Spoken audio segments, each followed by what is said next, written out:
The Hyundai Kona gets a new face for 2022. It also gets newer tech, better fuel economy, and 2 new trims, including the high-performance Kona N with 276 horsepower. It's not this one, sorry. The Kona came out in 2018 as the smallest Hyundai SUV. Now it's the second smallest. There's 5 in total. But let's clear the air.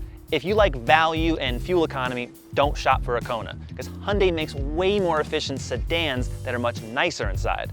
But if you like the hatchback style and you want all-wheel drive with some turbo engines, then keep watching. And go to CarGurus.com, where you can sell your car with us, 100% online. Get a quote from thousands of dealers. If you like it, they pick up your car and you get paid. The Kona is a little vehicle that doesn't overcompensate. It's confident being small. It's short, yet substantial. Big wheels, exciting curves, thin lights, a slick flow to the roof. There's body language here, and it's telling me to stand in front of the car so I can tell you more. This is the Kona N Line, not the Kona N. It's more of an appearance package than anything else, kind of like Audi's S-Line, hence the 2 names. You don't get more performance, but you get better looks, and that's why I like this one. The Hyundai badge moves from the top to the grille. That grille is also redesigned, has a new texture. You get body color lower bumper. There's a lot of stuff going on here, but I think it's pretty cool. These tiered headlights, the LEDs on top. It also has body color side fenders instead of the cladding, that plastic that you get on all the other Kona models, because this is more of a street-friendly vehicle, even though, again, there's not much difference. Stylistically, there is. These 18-inch wheels, definitely a size up. I think they're a must-have. There's also gray lower trim on the front bumper and the side sills. The gray trim also extends on this back bumper. It has a big race car Venturi splitter effect. Yeah, you can imagine that, but that is the effect that it's doing. The whole car just looks interesting, still from back here. LED headlights and taillights are not standard, but that effect, the thin kind of wraparound profile, is still there. What you'll not notice, though, is that this car is 2 inches longer overall than the 2021 model. There's nothing different about the body itself, but the bumpers, because those are different front and rear, that adds to the extra length. Hyundai put a lot of energy into every crease of the body, but here's where the design doesn't work as well. The turn signals being below the taillights. Now, from a design perspective, it doesn't really bother me. From a safety perspective, it does. Another design feature I do like, these exposed dual exhaust tips. You'll find those on the N Line and the N, not the SE or the SEL. Now here's where it pays not to be small. It might seem like there's some decent cargo space, 19 cubic feet behind the rear seats, 46 when folded, but when compared to the Honda HR-V, the Kia Soul, the Nissan Kicks, well, it's really tight for the class. It's also really tight in the back seat. Compared to competitors that have roughly the same exterior dimensions, the interior of the Kona is still very, very small. Now, Hyundai said they improved the rear legroom by just a little bit. I can't really tell. The Kona's biggest drawback is this. It's a lazily designed interior that looks and feels pretty cheap. This Kona is 27 grand. Take a look at the Elantra or the Sonata at a similar price. Look at the Kona Electric. That should have been the interior for every Kona. The center stack isn't cut off from the center console like it is here. The emptiness here compared with the Kona Electric, it just kind of highlights how plain everything looks. And there's not much contrast at all, especially this all-black cabin. The most premium elements are the ones you'll touch on every drive. The thick square gear selector and the steering wheel. They're both wrapped in smooth leather with red stitching. There's more red accents on the vent controls. The seat patterns are nice, they got red stitching. They're also really comfortable on long drives. I wasn't expecting that.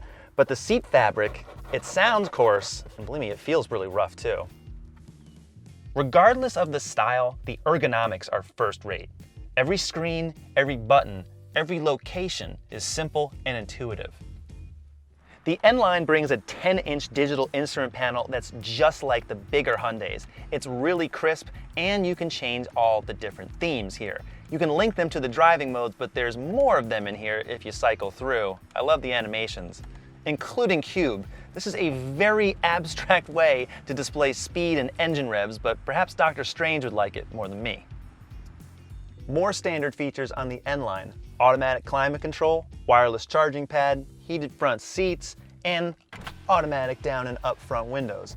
None of those features are standard on the SE or the SEL. The standard touchscreen is now larger. It's 8 inches as opposed to 7 inches. There's a 10-inch screen available as well. That's what fills this entire bezel, but you can't get wireless Apple CarPlay or wireless Android Auto like I can right now. That's an odd thing for the moment. I think Hyundai's gonna fix that, but if you like that functionality, stick with this 8-inch screen. It's also just nicer to look at, more muted blues. You see nicer typefaces throughout. It matches what Hyundai models are doing now as opposed to what they had before, which was kind of cartoony to me. So many active safety features are standard, including lane centering. That's really helpful, but highway driving assist is only available on the Limited, and you can't get adaptive cruise. That's an option on the N Line. Kind of weird that they split up the options that way, but the system does work pretty well. But in the Kona with the 1.6-liter turbo, you'll want to drive entirely on your own. This is the core part of the Kona. It's a small engine that actually feels powerful. There's 195 horsepower and 195 pound-feet of torque. This same engine is used in much bigger cars like the Sonata. But in a really small car that's this light, there's plenty of power for passing. That's not something you can say in most subcompact SUVs. It's fun for the first few seconds when you hear the tires chirp when you're putting the power down. Then you realize the power's not going all the way down to the tires. Now, I don't think it's the tires at all because this vehicle actually grips pretty well. It sticks. It's really a matter of traction control. It needs to be modulated when you're getting off the line so all that power isn't overwhelming the tires. It really does fight you here. The wheel kind of slips from your hands, and it's really not a good thing. But the engine is really good. So all it really is a quick software tune. But once you're underway, there's actually a lot of mid-range acceleration. Really, this thing is moving and it's actually charging. I'll use that word. It actually surges ahead to a really decent clip. So I don't feel like the tractor trailer behind me is about to destroy me. In a lot of small cars, they simply do not have the range that this turbo engine delivers. Now, the standard 2-liter naturally aspirated 4 now comes with a CVT. I think you know how that's gonna feel. It's definitely down on power and torque and responsiveness. So even though you pay more for the N Line and the Limited, I do think the turbo is so much more worth it in this car. When you get the turbo, you also get the 7-speed dual clutch automatic. It's actually really snappy as well. Responds pretty good. The only fault, I would say, is at low speeds it tends to slip because the dual clutch is not a traditional automatic transmission. It is really more like a manual transmission that is operating the clutch for you. So it will, say at parking lot speeds, slip a little bit so you'll roll without feeling the car actually engage in the gear yet. Once you get used to that feeling, it's fine. And especially on the road, you'll like how much quicker it shifts. Fuel economy is up by several points versus the 2021 Kona. It's actually a big deal. So these are the 2021 numbers that you're seeing for front-wheel drive, and these are the 2022 numbers. It's actually pretty significant to go up that high. And there's not that much difference between the 2-liter naturally aspirated 4 or the turbo 4. That's a little bit smaller, but delivers more power. That's the one I'm driving. The turbo, well, check it out. It only gets 1 mpg less in the city. Otherwise, everything is the same.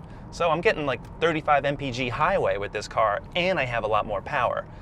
Still, gotta say, the numbers still aren't great for a small car. That was my complaint before. Also check out the all-wheel drive numbers, because those are also down versus the front-wheel drive, but they're up from 2021. So Hyundai has made improvements across the board. That's a good thing. And the N Line doesn't deliver any performance upgrades whatsoever. This chassis is just really good. It's a lot better than other cars in this segment, gotta say. What's great about any Kona trim is the handling. Honestly, it's one of the most fun cars to drive in this class. The steering is quick, it's communicative, it just feels light and responsive, as a small car should. But that's not the default thing. Just because a car is small does not mean that it's going to respond well. But this Hyundai does. The only problem is that the trade-off is a flinty, kind of really hard ride on almost any surface like that. It doesn't soak up bumps. There's not much suspension travel here, so that's the one thing I don't like. I would like maybe a little bit more rebound with the suspension, but you feel it. You know, you definitely feel it. Definitely has that European car kind of ride to it. Another issue, which I think contributes to that harsher ride, is the front wheel drive model's rear torsion beam axle. You don't get as good, I would say, ride control and ride quality as you do with a multi-link setup, and that's what the all-wheel drive versions have. So on those cars, I think it's a little bit more composed, a little bit more secure. It's not out of control by any means in this car, but I definitely noticed the difference between the two. Hyundai added more insulation for 2022. Not the temperature kind, it's cold outside, but sound insulation. No active noise canceling, any fancy stuff like that, just good old-fashioned padding in the doors and other structures of the vehicle. Acoustic lamination for the windshield. On a small car like this, where the air is usually rushing by and seeping in, that's a welcome upgrade. The 2022 Kona starts at $21,300 and goes up between $2,000 and $3,000 for each trim. My Kona N Line with optional floor mats costs $27,290 with destination. The Limited is almost $32 grand fully loaded, and the Kona N is more than $35, but that's the Go Fast version. This is the third Kona I've tested since it came out in 2018, and every time I feel like I don't get a lot of car for the money, especially on interior space and interior quality. So many other cars do it better. Honda HR-V, Chevy Trailblazer, Toyota CHR, Kia Soul, even the Nissan Kicks. Most Hyundais feel like a value, but not the Kona. Subcompact crossovers are a tough sell. While their starting prices are low, for the same money, you can get into a roomier, better made sedan that's more fuel efficient and has a nicer interior. I think the Kona and all of the competitors charge too much money. Now, I like the turbo engine, I like the handling, I like the exterior styling. Easily, this is the most entertaining car in the whole class. But unless your living situation requires you to have a car this small, say this is the only car that'll fit in your parking space, I think there are better new car deals out there than the Kona. So what do you think? Agree, disagree? Let us know. Subscribe to the CarGurus YouTube channel. Go to cargurus.com where you can find cars just like this and keep watching. We'll see you next time.